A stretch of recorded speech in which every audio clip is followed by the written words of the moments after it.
All right, so let's start with the big story that we're tracking on WION at this hour, where India's Prime Minister Narendra Modi and also the American President Joe Biden held their very first in-person meeting at the White House in what was also the biggest bilateral meeting of Modi's US trip so far. The Biden-Modi camaraderie was, of course, there on full display throughout the press briefing. The leaders also shared a sort of a light-hearted banter about Biden's surname in India as well, and also recollected their last meeting from 2014 and 2016.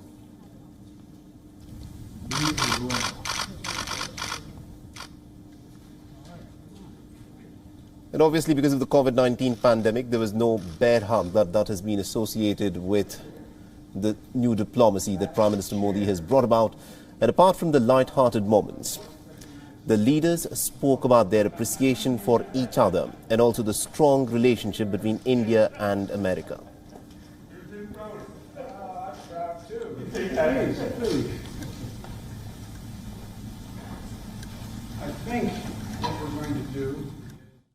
I think that the relationship between India and the United States, the largest democracies in the world, is destined to be stronger, closer, and tighter, and I think it can benefit the whole world. And I think that's begun to come to pass, and today we're launching a new chapter in the history of U.S.-Indian ties and taking on some of the toughest challenges we faced together, starting with a shared commitment to ending the COVID pandemic. Now, sources have told WION that Prime Minister Narendra Modi and President Biden's bilateral meeting in fact lasted for well over 1.5 hours instead of the scheduled 1-hour meeting. Apparently, such was the depth of the topics that were covered in their interaction. And Biden also reportedly said that the next time that the two leaders meet, it should in fact be a meeting scheduled for over 2 days. The Prime Minister Modi also signed the visitor's book in the Roosevelt Room of the White House.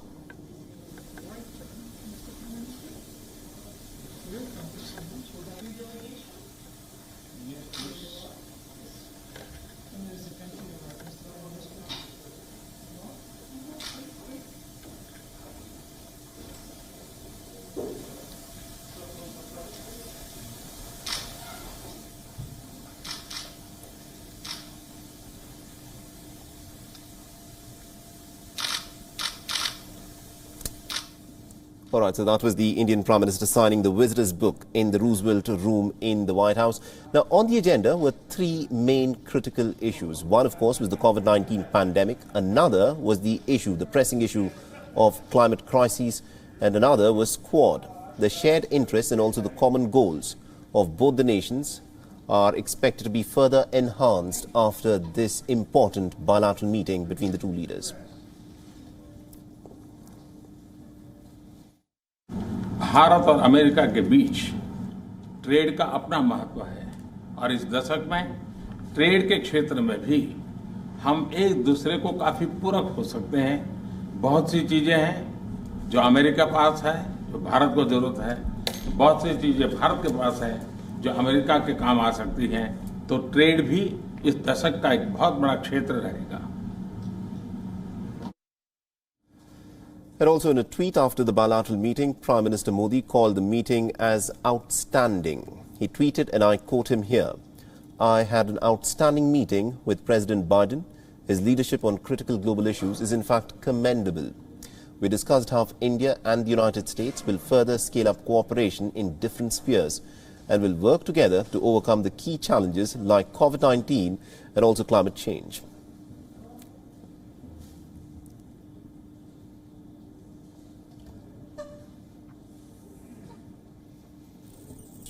And also to talk to us a bit more about the significance of this very important bilateral meeting and also the very first in-person Quad meeting that has been held, we are joined in by Mr. Andrew Whitehead, who is a writer and has also worked as a senior journalist with the BBC as well. Now, Mr. Whitehead, thank you very much indeed for joining us on this broadcast on WION. So we saw this crucial bilateral meeting between President Biden and India's Prime Minister Narendra Modi. The camaraderie between the two was, of course, there for all to see. And this is now being dubbed as a new chapter in the India-United States alliance. How do you view this? Well, it's a new chapter in as much as the United States has got a new president. Narendra Modi, of course, got on really quite well with Donald Trump, but America's taken a new direction.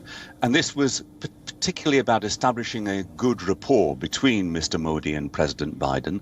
And from that point of view, the meeting seems to have gone really rather well. And if you look at the statement that was issued afterwards, the joint statement, America expressed unwavering commitment to India as a major defense partner. And that's a rather warm form of words. I think probably a little stronger statement than many of us would have expected. So the most important aspect of Mr. Modi's visit to the United States appears to have been a success. And also considering the fact that this has also been, subsequent to this bilateral, there was also this very first in-person Quad meeting as well. Now, with the fact that AUKUS deal was also recently announced, do you think in some ways AUKUS takes away some of the some of the weight behind the Quad alliance?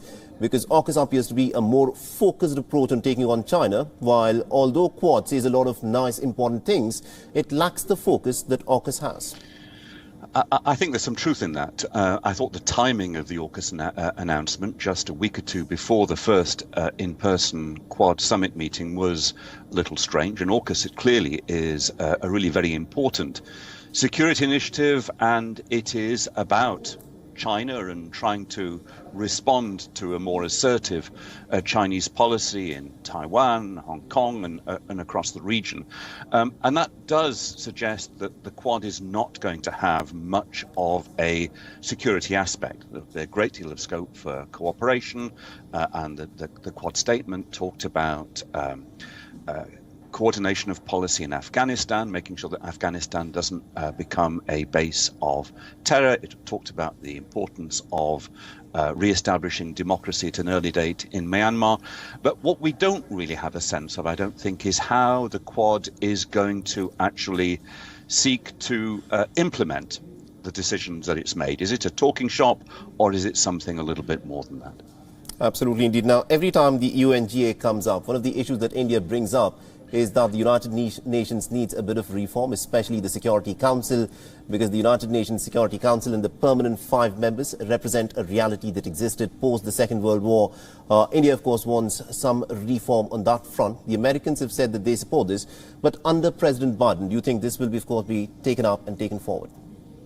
Well, it's one of these issues which has been knocking around now for 10 or 20 years, and it's always shelved in the too difficult folder. Whether there'll be a new impetus to achieve anything, I don't know, but I rather doubt it. The one thing that might help is the French President Macron has suggested that there are circumstances under which France would relinquish its permanent seat on the Security Council in favour of a European Union presence. Now, if that should come about, it might be a moment for a more wholesale reform. I think it's certainly true that it's very difficult to justify the composition of the Security Council based on the winners of a war which was over 75 and more years ago. So it is time that there was reform, but nobody quite agrees on what that reform should be. All right, interesting. And also we expect the Indian Prime Minister to address the UNGA in a few hours from now. Now, we earlier heard the Pakistani Prime Minister where he brought up the issue of Kashmir. Do you think that is something that the Indian Prime Minister may respond to? I wonder about that. Imran Khan made quite vituperative statements about India and alleged human rights abuses, Islamophobia within India, the situation in Jammu and Kashmir. But of course, an Indian diplomat used the right of reply to respond straight away. So it may well be that Narendra Modi will regard the more statesman thing as not being to respond to Imran Khan's comments. And of course, India's long-standing position is that the United Nations does not have all that much of a say in what happens in Jammu and Kashmir. So the Indian desire will be not to encourage the United Nations to take cognizance of recent developments in Jammu and Kashmir.